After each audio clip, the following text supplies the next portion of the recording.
and we're going to be talking about healthy eating at home right now. There's a big bag of mini eggs that is dwindling by the day at the Dye-Cow household right now, and we are allowing ourselves a little bit of comfort food. But let's bring in our good friend Desiree Nielsen, registered dietitian. Welcome back to BT. Hey, thanks for having me in my own kitchen for the first time, which is kind of a novelty. Isn't that cool? It's like we're doing our own cooking show. Yeah. Let's begin with mealtime structure. You want to keep that still intact when it comes to home eating, right? Because you want to have some sense of normalcy.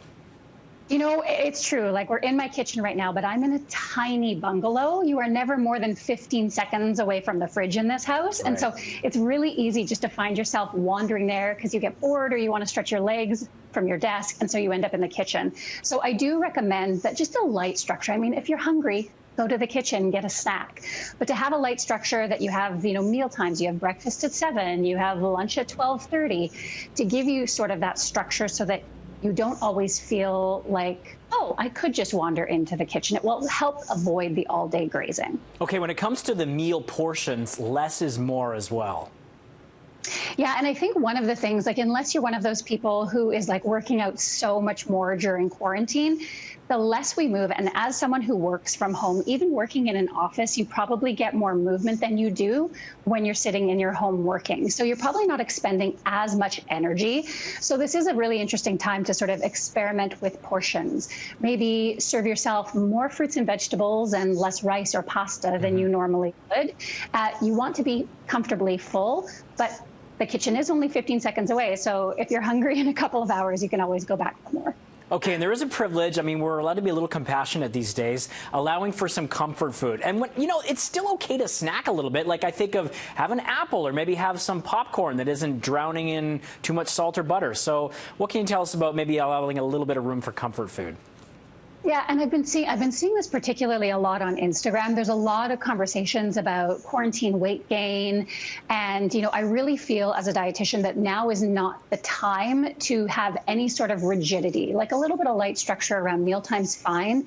But we're very privileged to be at home. We're privileged to be staying at home. We're privileged to have a fridge full of food so that if we want to comfort ourselves a little bit with eating, that's a normal human reaction. And so a little bit of extra snacking, a little bit of extra sweets or baking is a-okay. Just make sure that you're also giving yourself those healthy, nourishing foods that are going to keep your body and mind feeling really good. How about the time you eat dinner? Like, should you try to eat a little earlier and not snack after that so you're not eating a bunch before bed?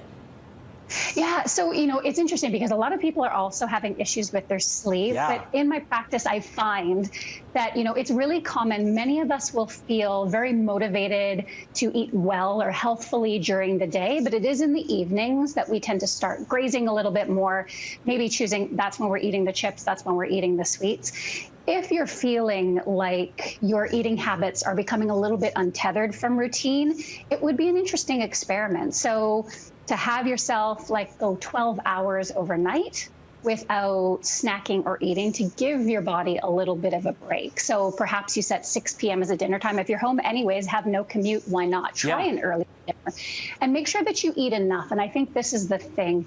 If you're used to snacking at night, you want to make sure that you're pleasantly full and satisfied after dinner, and then see what it feels like to only have, you know, a little bit of tea or maybe some seltzer in the evening, and see if that helps with your sleep. See if that helps you feel better in the morning. Because the other thing that I'm seeing a lot of is quarantine gut.